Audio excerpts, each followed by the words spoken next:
Hello, এই আপনাকে না বলেছে আমাকে আর ফোন করবেন না?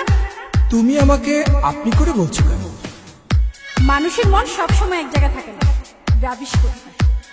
মাইয়া মানুষের মন আজকাল শেয়ার বাজারের মতো উঠানামা করে। হ্যাঁ, হ্যালো ডার্লিং, কেমন আছো তুমি?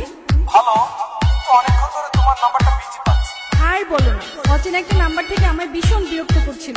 রাখো তো ওসব কথা, তোমার সাথে কখন দেখা হচ্ছে সেটা বলো। ভীষণ মিস করছি